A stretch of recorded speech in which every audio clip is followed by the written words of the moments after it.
નમસ્કાર મિત્રો. આજે તમારી સમક્ષ સિંહ રાશિના જાતકો માટે જે પનોતીનો સમય ચાલુ છે અને 2027માં જૂન મહિનામાં એ પનોતી પૂર્ણ થશે. આ સમયની અંદર તમારે કઈ વાતની સાવધાની રાખવી જોઈએ, આપને કઈ બાબતમાં લાભ થવાનો છે અને શું ઉપાય કરવા જોઈએ, એ વિશેષ ચર્ચા આજે તમારી સમક્ષ હું રાખવા જઈ રહ્યો છું. પનોતીની વાત આવે, શનિ ભગવાનની વાત આવે ને એટલે માણસ ડરી જાય છે, ભય લાગે છે કે અમારે પનોતી ચાલુ છે ને એટલે અમારા જીવનમાં બધું અશુભ જ થશે. આવી માન્યતા છે એ ખોટી છે. શનિ ભગવાન છે બધાને એમ કહી શકાય અશુભ ફળ નથી આપતા. કોને અશુભ ફળ આપે છે તે પણ ચર્ચા કરીએ. જે વ્યક્તિ અશુભ કર્મ કરે છે એને શનિ ભગવાન અશુભ ફળ આપે છે, અને જેની જન્મ કુંડળીમાં શનિ ભગવાનની સ્થિતિ સારી ના હોય તેને અશુભ ફળ મળે છે. જેની જન્મ કુંડળીમાં શનિ ભગવાનની સ્થિતિ સારી હોય તે વ્યક્તિને શુભ ફળની પણ પ્રાપ્તિ થાય છે. એટલે પનોતીથી ડરવાની કોઈ જરૂર નથી. કેવલ ને કેવલ સાવધાની રાખીએ, સત્કર્મ કરીએ તો શનિ ભગવાન પણ કર્મનું ફળ આપે છે. કેમ કે કર્મનું ફળ આપનાર ભગવાન શનિ ભગવાન છે. શનિ ભગવાનની ન્યાયાધીશ માનવામાં આવે છે. એટલે પનોતીના સમયમાં શુભ કાર્ય કરવા જોઈએ. મિત્રો, જ્યારે આપણા જીવનમાં દુઃખ આવે ને ત્યારે જ સાચા માણસની આપણા જીવનમાં પરખ થાય છે. આપણા જીવનમાં કોણ દુઃખની અંદર સાથ દે છે, કોણ સુખમાં સાથ દે છે, આપણું કોણ છે, આપણું કોણ નથી, એ દુઃખમાં જ ખબર પડે. એટલે પનોતીનો સમય આવે ને ત્યારે જીવનને ઊભું થવાનો સમય પણ કહી શકાય. ડરવાની જરૂર નથી. આપણે સત્યતાથી ચાલવાનો માર્ગ ગોતવાની જરૂર પડી શકે. હવે શનિ ભગવાન છે આપના અષ્ટમ ભાવમાં છે. અષ્ટમ ભાવ છે એ રહસ્યનો ભાવ માનવામાં આવે છે, સંશોધનનો ભાવ માનવામાં આવે છે, અકસ્માતનો ભાવ માનવામાં આવે છે, આયુનો ભાવ માનવામાં આવે છે. અને અષ્ટમ ભાવથી આપણા જીવનની અંદર ઘણી બધી વસ્તુઓ છે એ જાગૃત પણ થાય છે. હવે અષ્ટમ ભાવથી જે વિજ્ઞાન ક્ષેત્રે જોડાયેલા જે વ્યક્તિઓ છે તેના માટે ખૂબ સારો સમય છે, શુભ સમય છે.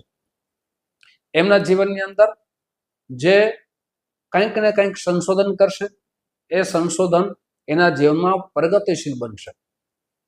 સાથે સાવધાનીનો એટલો સમય છે કે આપને આપણા જીવનની અંદર ખાસ કરીને આપણે માણસ પરખવાની જરૂર પડી શકે.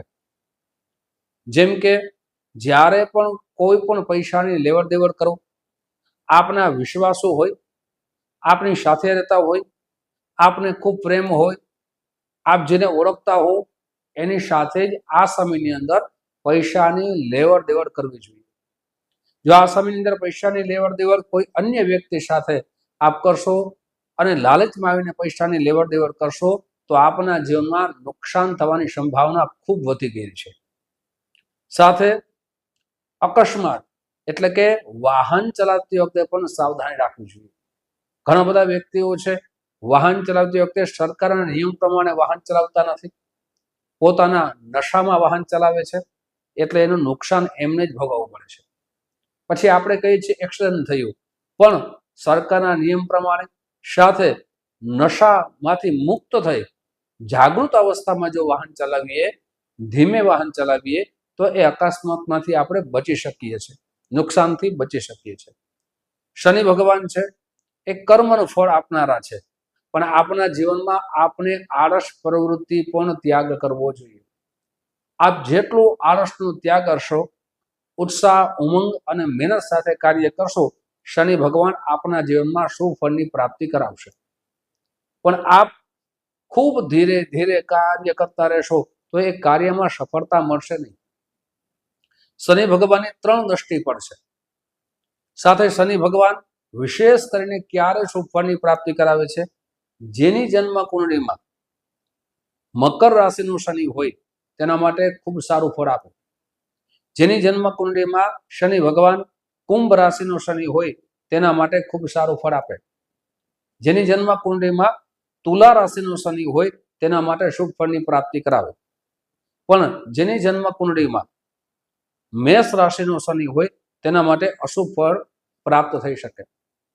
સાથે શનિ ભગવાન સાથે રાહુ કેતુ હોય તો અશુભ ફળની પ્રાપ્તિ થઈ શકે. શનિ ભગવાન છઠ્ઠા ભાવમાં રાહુ કેતુ હોય તો પણ અશુભ ફળની પ્રાપ્તિ થઈ શકે. આપણી જન્મકુંડલીમાં શનિ ભગવાન અષ્ટમ ભાવમાં હોય તો પણ અશુભ ફળની પ્રાપ્તિ થઈ શકે. આપણી જન્મકુંડલીમાં શનિ ભગવાન 12મા સ્થાનમાં હોય તો પણ અશુભ ફળની પ્રાપ્તિ થઈ શકે. એટલે શનિ ભગવાન જન્મકુંડલીમાં સાથે જોવા ખૂબ જરૂરી છે. મિત્રો, આ 3 દ્રષ્ટિ શનિ ભગવાનની પડશે. ત્રીજી દ્રષ્ટિ પડશે દશમ ભાવમાં પડશે. સપ્તમ દ્રષ્ટિ જે પડવાની છે એ દ્વિતીય ભાવમાં પડશે. સાથે 11મી દ્રષ્ટિ દશમ દ્રષ્ટિ જે કહી શકાય પંચમ ભાવમાં પડશે. આ ત્રણેય ભાવનું શું ફળ મળશે તેની વિશેષ ચર્ચા આગળ વધારીએ તે પહેલા એક નમ્ર પ્રાર્થના છે.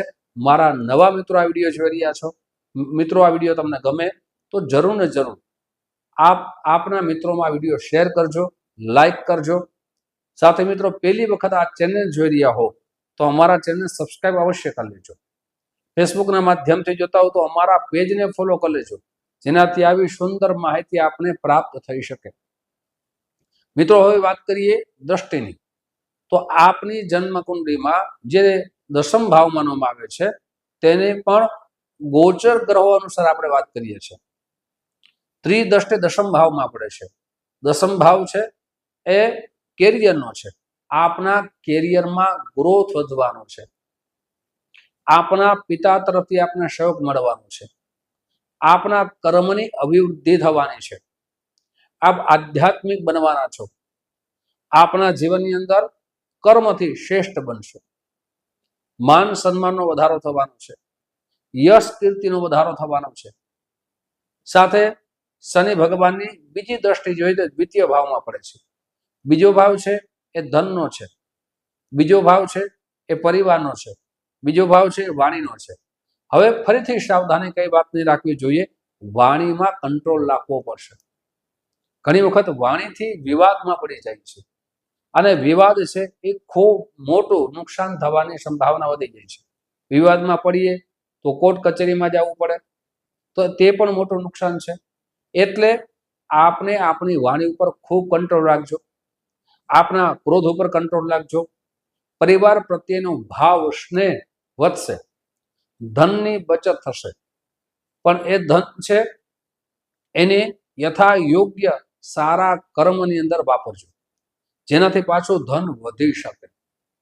હવે જોઈએ પંચમ દ્રષ્ટિ, એટલે કે 5મા ભાવની દ્રષ્ટિ શનિ ભગવાનની. પંચમ ભાવ છે વિદ્યાર્થી બંધુઓ માટે વિદ્યાનો માનવામાં આવે છે, પ્રેમનો માનવામાં આવે છે, સંતાનનો માનવામાં આવે છે. આપના જીવનમાં વિદ્યા અભ્યાસ ખૂબ સારો થવાનો છે, પણ આળસનો ત્યાગ કરવો જ પડશે. તો જ આ સુવર્ણ સમયનો આપ અવસર લાભ લઈ શકશો.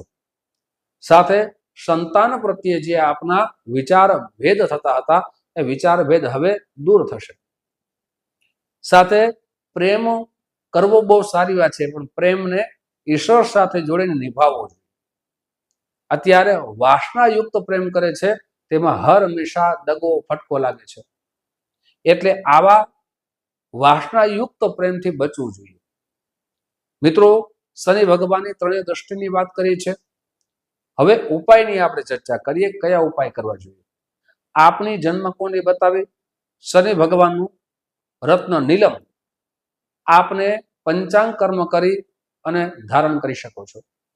સાથે પ્રતિ દિવસ ઓમ પ્રામ પ્રીમ પ્રોમ શઃ શનિશ્ચરાય નમઃ આ બીજ મંત્રની 1 માળા કરો.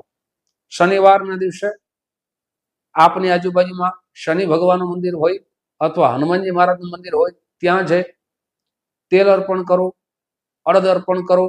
ત્યાં જ બેસી શનિ ચાલીસાના અથવા હનુમાન ચાલીસાના જેટલા પાઠ થાય અવશ્ય કરો. સાથે પક્ષીઓને દાણા નાખવાનું ભૂલશો નહીં. મિત્રો, આવી જ માહિતી તમારી સમક્ષ મૂકતો રહીશ. આપ જે પ્રેમ આપો છો એ પ્રેમ બદલ આપ સૌનો હૃદયથી ખૂબ ખૂબ આભાર વ્યક્ત કરું છું. ફરીથી મળશું. જય શ્રી કૃષ્ણ. મહાદેવ હર.